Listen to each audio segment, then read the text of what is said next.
Hello दोस्तों, स्वागत है आपके अपने YouTube channel Bihar board study with VK में। और आज की इस वीडियो में हम लोग पढ़ेंगे क्लास 10th का मैथ। और क्लास 10th के मैथ में भी हम लोग पढ़ेंगे चैप्टर 1।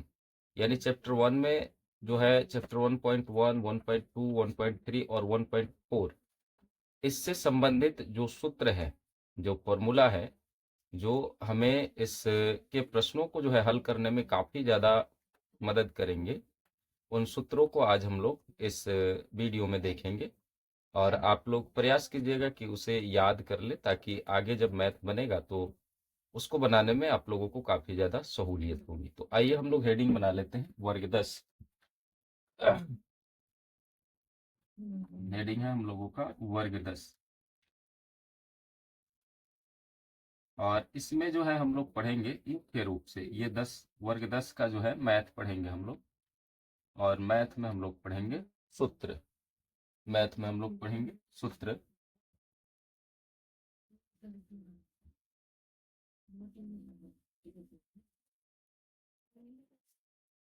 एक हेडिंग होगा हम लोगों का सूत्र।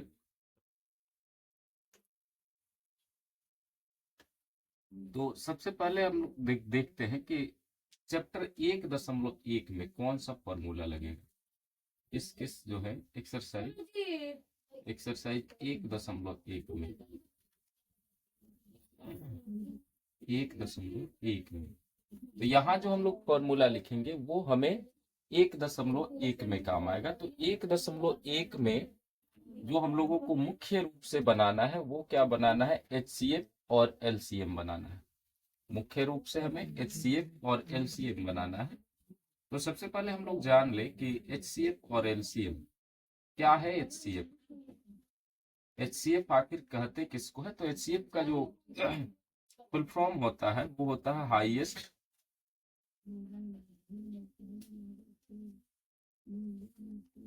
Highest common factor. Highest common factor. और इसको हिंदी में हम लोग बोलते हैं महत्तम समापवर्तक। महत्तम समापवर्तक। महत्तम समापवर्तक। और अब यदि हम बात करें इसके परिभाषा की कि आखिर HCF कहते किसको है, तो लिखेंगे हम लोग दी गई वह संख्या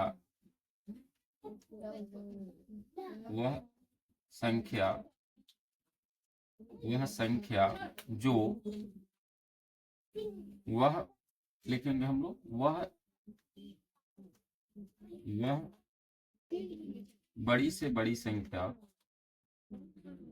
बड़ी से बड़ी संख्या जो दी गई संख्या को वह बड़ी से बड़ी संख्या जो दी गई संख्या को जो दी गई संख्या को जो दी गई संख्या को विभाजित कर दे। विभाजित वह बड़ी से बड़ी संख्या जो दी गई संख्या को विभाजित कर दे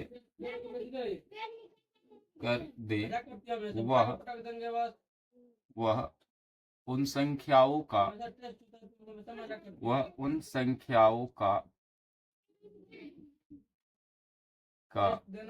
HCF कहलाता है। वह उन संख्याओं का HCF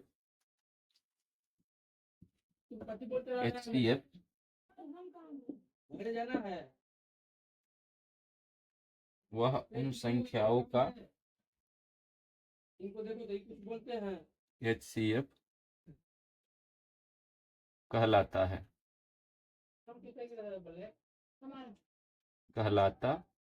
है। तो देखिए यहाँ जो कहा गया है कि दी गई वह बड़ी से बड़ी संख्या जो दी गई संख्या को विभाजित कर दे। जैसे मान लिया जाए कि यहाँ पर दिया गया 10 और कॉमा दे दिया गया 15, और बोला गया हमसे कि इसका HCF निकालिए, बोला गया कि इसका HCF निकालिए। तो क्या करेंगे, यहाँ कहा जा रहा है कि वह बड़ी से बड़ी संख्या जो दी गई संख्या को जो है विभाजित कर दे, तो वह क्या कहलाता है, HCF कहलाता है। यानी इसमें बड़ी से बड़ी संख्या ऐसा कौन सा है जो 10 को भी विभाजित कर दे और 15 को भी विभाजित कर दे। तो ऐसी बड़ी से बड़ी संख्या 5 है जो 10 को भी विभाजित कर देगा और 15 को भी विभाजित कर देगा। तो इसका HCF यहाँ हो जाएगा 5। अब तो ये हम लोग ऐसे सीधे सीधे लिख दिए कि HCF जो है यह 5 हो गया, लेकिन इसको निकालने की विधि क्या है, इसको निकालने की विधि क्या है। तो HCF को निकालने के लिए हम लोग दो विधियों का प्रयोग करते हैं। HCF निकालने की विधि या ज्ञात करने की विधि, ज्ञात करने की विधि, करने की विधि, HCF ज्ञात करने की विधि। तो देखिए सबसे पहले HCF जो है हम लोग दो विधियों से ज्ञात करते हैं। इसके दो विधि है, दो विधि है।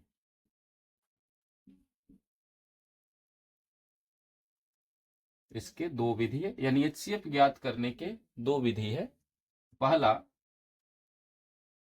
पहला विधि जिसको हम लोग अभाज्य गुणनखंड विधि कहते हैं। पहला विधि जिसको हम लोग अभाज्य गुणनखंड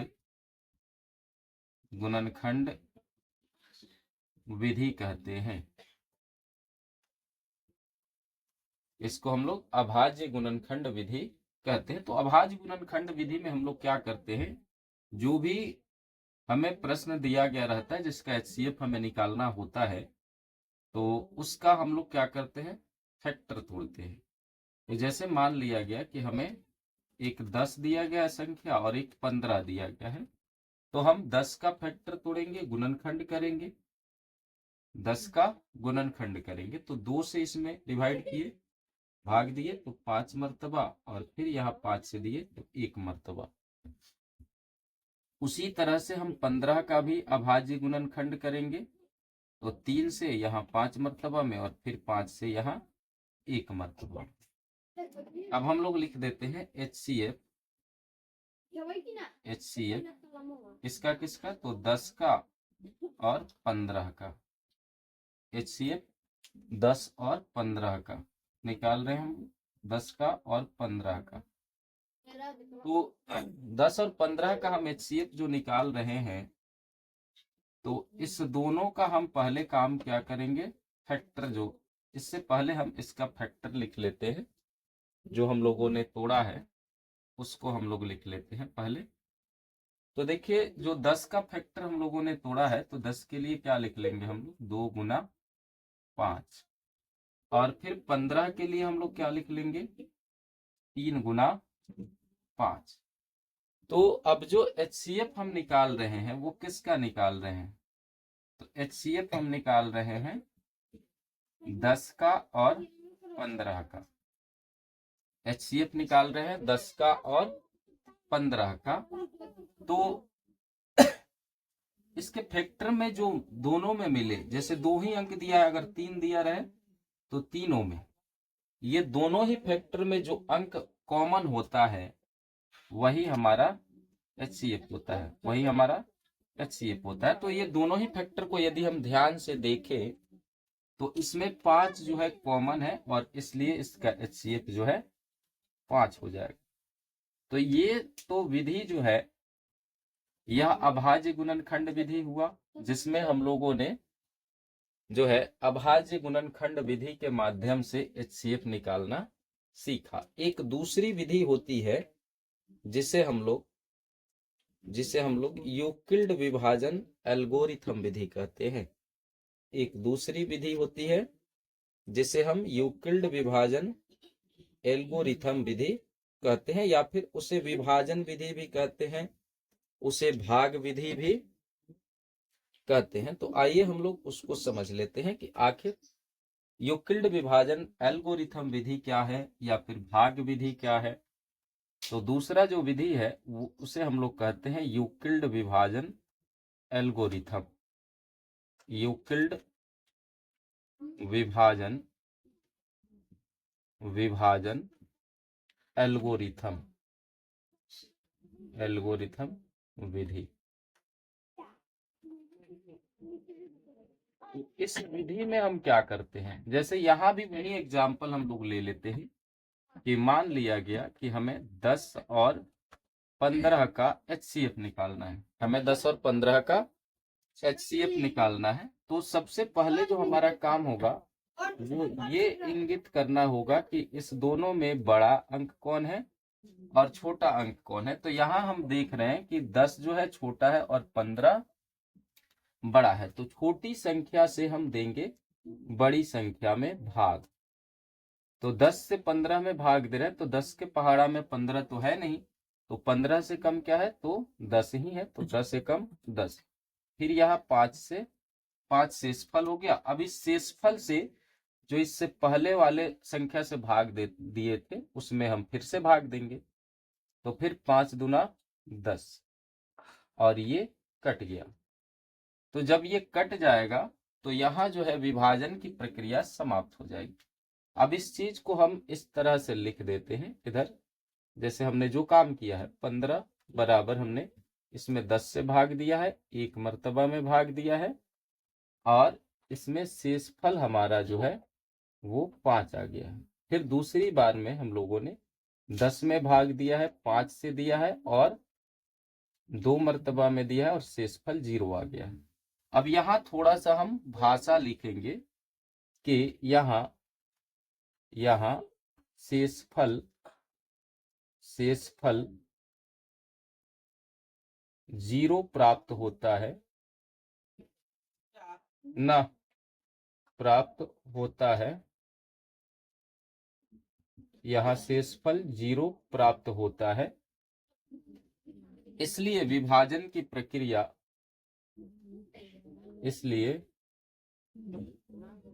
विभाजन की प्रक्रिया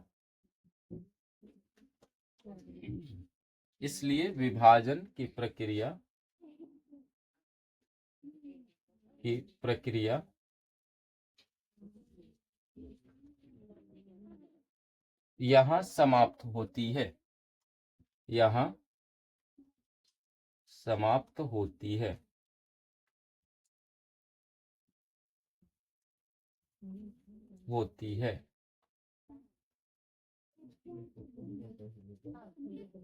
और यहाँ भाजक यानी जिससे लास्ट टाइम हम लोग डिवाइड किए रहते हैं, भाग दिए रहते हैं, तो वही इसका जो है HCF हो जाता है।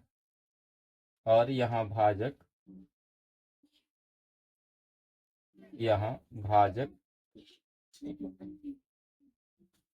और यहाँ भाजक 5 है और यहाँ भाजक 5 है।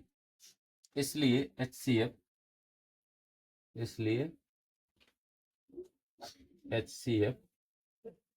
10 और 15 का जो है कितना हो जाएगा, 5 हो जाएगा। इस तरह से हम लोग दोनों ही विधि से जो है HCF निकाले और आंसर जो है 5 ही हुआ। तो इस तरह से हम लोग HCF निकाल सकते हैं। अगर हमसे परीक्षा में जो है पूछा जाए कि आप यूक्लिड विभाजन एल्गोरिथम विधि से निकाले तो हम इस विधि का प्रयोग करेंगे, और यदि पूछा जाए कि आप जो है अभाज्य गुणनखंड विधि से HCF निकाले तो हम इस विधि का प्रयोग करेंगे। इस तरह से आप लोग आसानी से किसी भी संख्या का HCF निकाल सकते हैं। तो अब हम लोग समझेंगे LCM कैसे निकालें। अब हम लोग 1.2 में जो सूत्र है, 1.2 के लिए महत्वपूर्ण सूत्र है, उसे हम लोग देखेंगे। और इसमें मुख्य रूप से हम लोगों को एक्सरसाइज 1.2 के लिए जो महत्वपूर्ण सूत्र है उसमें हम लोगों को अभाज्य गुणनखंड करना है। यानी जो प्रश्न है उसमें हम लोगों को अभाज्य गुणनखंड करना है और LCM निकालना है। तो यहाँ देख लिया जाए तो हम लोग समझते हैं कि LCM आखिर है क्या। एलसीएम को समझते हैं हम लोग। तो एलसीएम का जो पूर्ण रूप होता है या फुल फॉर्म होता है उसको हम लोग लिखते हैं lowest common multiplication. Lowest common multiplication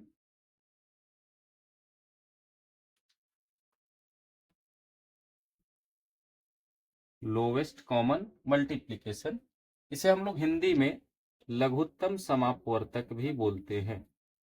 लघुत्तम समापवर्तक, इसे हम लोग हिंदी में लघुत्तम समापवर्तक भी बोलते हैं। अब इसके परिभाषा की बात कर ले, कि आखिर एलसीएम है क्या। आखिर एलसीएम है क्या, परिभाषा में हम लोग समझ लेते हैं कि एलसीएम क्या है। एलसीएम, तो इसकी परिभाषा हम लोग लिखेंगे, वह छोटी से छोटी संख्या, वह छोटी से छोटी संख्या, छोटी से छोटी संख्या से छोटी संख्या, छोटी से छोटी संख्या जो, वह छोटी से छोटी संख्या जो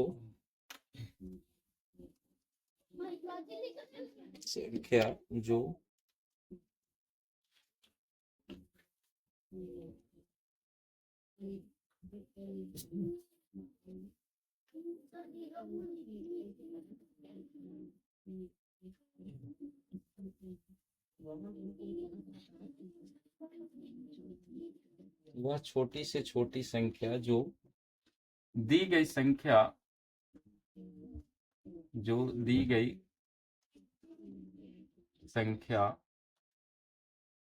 से विभाजित हो जाए,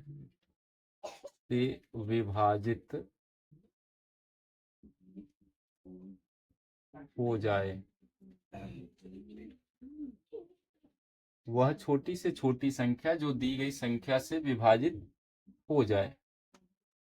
अब इसे हम लोग समझने का प्रयास करते हैं कि जैसे देख लीजिए कि यहाँ अगर 10 दिया है और 15 दिया है और बोला गया कि इसका एलसीएम निकालिए, तो एलसीएम अगर सामान्य सी भाषा, अगर इसके परिभाषा के आधार पर अगर हम लोग समझे कि वह छोटी से छोटी संख्या जो दी गई संख्या से विभाजित हो जाए, तो वह क्या होगा, उस संख्या का एलसीएम होगा। तो ऐसा कौन सा छोटा से छोटा संख्या है जो 10 से भी विभाजित हो जाए और 15 से भी विभाजित हो जाए? तो ऐसा संख्या 30 है। ऐसा संख्या 30 है जो 10 से भी विभाजित हो जाएगा और 15 से भी हो जाएगा, यानी छोटा से छोटा वह संख्या 30 है जो 10 से भी विभाजित हो जाएगा और 15 से भी हो जाएगा। तो इस तरह से इसका एलसीएम कितना हो गया, 30 हो गया। लेकिन जो इसके निकालने की जो विधि है वो क्या है, अब विधि के माध्यम से हम लोग देखेंगे एलसीएम ज्ञात करने की विधि। एलसीएम ज्ञात करने की विधि, एलसीएम ज्ञात करने की विधि, इसे हम लोग देख लेते हैं। तो एलसीएम ज्ञात करने की एक विधि है, एलसीएम ज्ञात करने की एक विधि है और वह विधि है अभाज्य गुणनखंड विधि। वह विधि है अभाज्य गुणनखंड, अभाज्य गुणनखंड विधि। वह विधि है अभाज्य गुणनखंड विधि। तो अभाज्य गुणनखंड विधि में कैसे बनाते हैं हम लोग, अभी देख लेते हैं। तो जैसे मान लिया जाए कि हमें 10 और 15 का एलसीएम निकालना है, क्योंकि एलसीएम निकालने की एक ही विधि है, वो है अभाज्य गुणनखंड विधि। तो सबसे पहले हम इस जो संख्या जो दिया गया है, इस संख्या का गुणनखंड करेंगे। तो 10 का गुणनखंड कर लेते हैं, तो 2 से यहाँ हो गया 5 और फिर 5 से हम कर लिए तो यहाँ हो गया 1। फिर हमें जो है 15 का गुणनखंड करना होगा। तो यहाँ 3 से इसमें डिवाइड कर दिए तो 5 मर्तबा में, और फिर 5 से कर दिए तो 1। अब दोनों ही गुणनखंडों को हम लिख लेते हैं। तो 10 है, तो 10 के लिए हम लिख लेंगे 2 गुना 5, और फिर 15 के लिए हम लोग लिख लेंगे 3 गुने 5। तो एलसीएम निकालने के लिए हम लोगों को क्या देखना होता है, क्या समझना होता है, यानी अभी हम 10 और 15 का एलसीएम निकाल रहे हैं।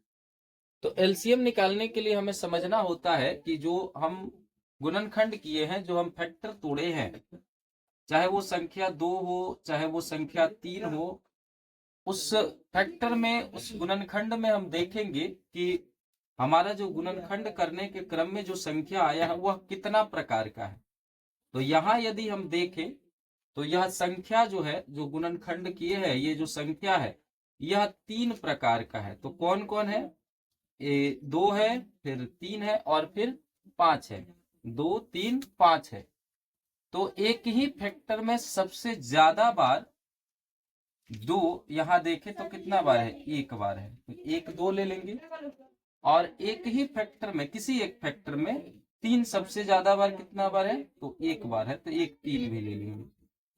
और एक ही फैक्टर में 5 सबसे ज्यादा बार कितना बार है? तो 1 बार है, तो 1, 5 भी हम ले लेंगे। यदि मान लिया जाए कि किसी एक फैक्टर में 2 बार रहता है तो हमें यहाँ 2 बार लेना हो, या फिर 3 जो है 2 बार रहता है तो हमें 3 यहाँ 2 बार लिखना होगा, या फिर 3 बार रहता है तो 3 बार लिखना होगा, 4 बार रहता है तो 4 बार हमें लिखना होगा। क्योंकि यहाँ जो है एक एक बार ही है सभी, तो हम 1, 2 लिखे हैं, 1, 3 लिखे और 1, 5 लिखे। अब इनको हम गुना कर लेते हैं। तो 2 में 3 से गुना कर लिए तो हो गया 6, और 6 में 5 से गुना कर लिए तो हो गया 30। और इस तरह से हमारा जो है ये एलसीएम जो है 30 निकल के आ गया। और इस तरह से, इस विधि से हम लोग जो है एलसीएम निकाल सकते हैं। तो आपकी परीक्षा में यदि एलसीएम पूछा जाए, लसा पूछा जाए, तो आप इस विधि का प्रयोग करते हुए आप एलसीएम निकाल सकते हैं। तो आइए आगे जो हम लोगों को पढ़ना है, परिमेय और अपरिमेय संख्या, उसे हम लोग समझते हैं। अब हम लोग जो है 1.3 में जो फॉर्मूला लगेगा उस फॉर्मूला को हम लोग समझते हैं। तो 1.3 में जो फॉर्मूला है या जो सवाल दिया गया है उसमें मुख्य रूप से हमें यह सिद्ध करना है कि अपरिमेय संख्या, यानी कोई संख्या दिया हुआ रहेगा, वो रूट में रहेगा या फिर रूट से बाहर भी कुछ संख्या होगा, और उसे हमें सिद्ध करना होगा कि वह अपरिमेय संख्या है। तो अपरिमेय संख्या सिद्ध करना है तो हमें इसकी जानकारी होनी चाहिए कि आखिर परिमेय संख्या क्या है। परिमेय संख्या, तो आइए हम लोग परिमेय संख्या की परिभाषा जो है जान लेते हैं। परिमेय संख्या की परिभाषा जान लेते हैं। तो लिखेंगे जिस संख्या को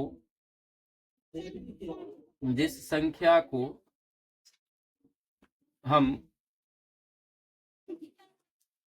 P/Q के रूप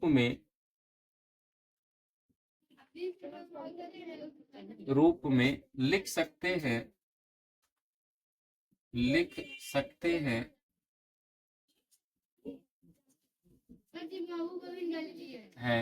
वह परिमेय संख्या कहलाता है। संख्या कहलाता है।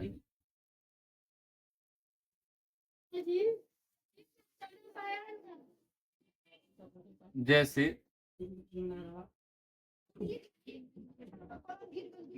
5/8, 7/6 इत्यादि। अब हम बात कर लेते हैं अपरिमेय संख्या की। अपरिमेय संख्या की कि अपरिमेय संख्या किसे कहते हैं? परिमेय संख्या, अपरिमेय संख्या किसे कहते हैं? तो जिस संख्या को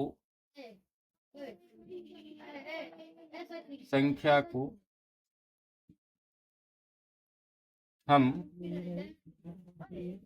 P बटा Q के रूप में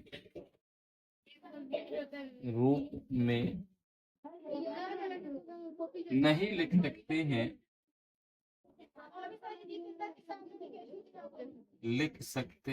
नहीं लिख सकते हैं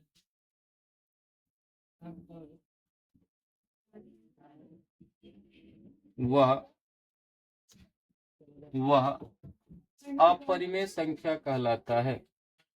वह अपरिमेय संख्या कहलाता है। वह अपरिमेय संख्या कहलाता है। अब जैसे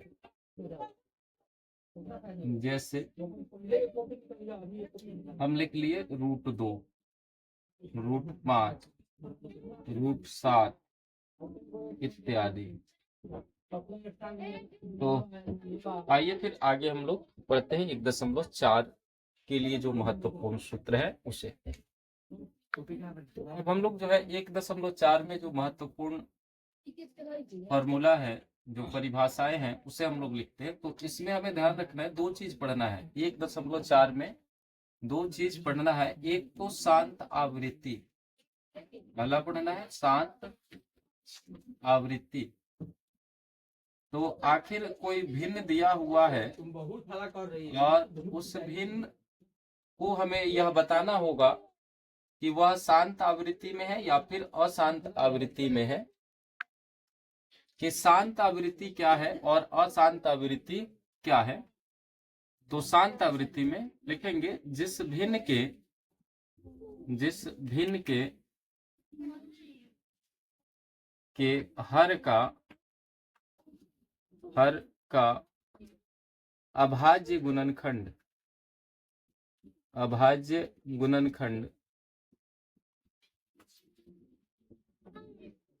जिस भिन्न के हर का अभाज्य गुणनखंड 2n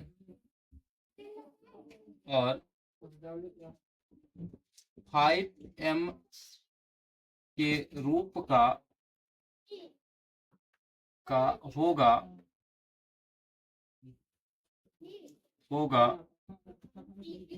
उसका दशमलव प्रसार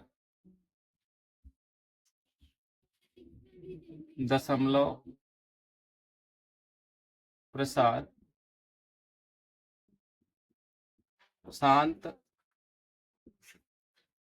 आवृत्ति का होगा।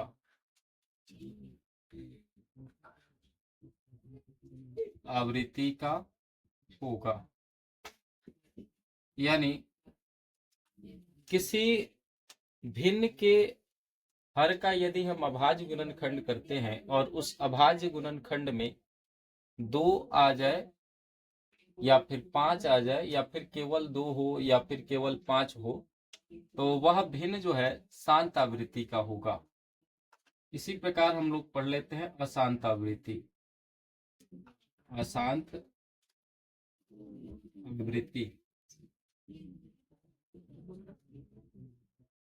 तो इसकी जो परिभाषा है वो पढ़ लेते हैं। लिखेंगे जिस भिन्न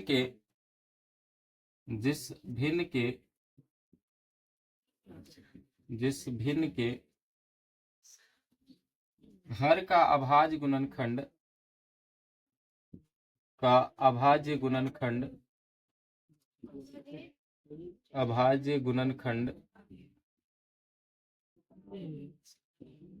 जिस भिन्न के हर का अभाज्य गुणनखंड 2n और 5m के रूप का नहीं होता है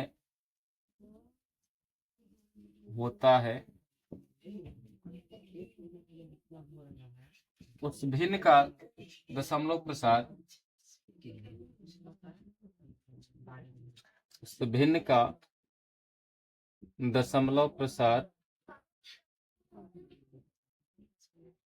दशमलव प्रसार अशांत आवृत्ति का होता है। आवृत्ति का होता है। अब यदि कोई भिन्न हमें दिया गया है, समझते हैं इसको। अब यदि कोई भिन्न हमें दिया गया है और उस भिन्न का जब हम अभाज्य गुणनखंड करते हैं और उस अभाज्य गुणनखंड में 2 आ जाए, 5 आ जाए और 2 और 5 के अलावा कोई अन्य संख्या भी आ जाता है, तो उसका जो दशमलव प्रसार होगा वो अशांत आवृत्ति का होगा। अब कुछ भी रहे, कोई भी अगर भिन्न रहे, अगर उसका हम अभाज्य गुणनखंड करते हैं और 2, 5 के अलावा उसमें कोई भी दूसरा संख्या आता है, तो उसका जो दशमलव प्रसार होगा वो अशांत आवृत्ति का होगा। तो इस फॉर्मूला पे आधारित जो प्रश्न होंगे उसको हम लोग अगली वीडियो में समझेंगे। 1.1 से लेके 1.4 तक का जो प्रश्न है उससे हम लोग अगली वीडियो में बारी बारी से चैप्टर वाइज जो है समझने का प्रयास करेंगे। आज की वीडियो में हम लोग मुख्य रूप से जो है जो फॉर्मूला है उस फॉर्मूला को समझे और इस फॉर्मूला को आप लोग याद कर लीजिएगा, ताकि जब चैप्टर को हम लोग सॉल्व करें तो उस समय हम लोगों को दिक्कत ना हो। तो फिर मिलते हैं हम लोग अगली वीडियो में, तब तक के लिए धन्यवाद।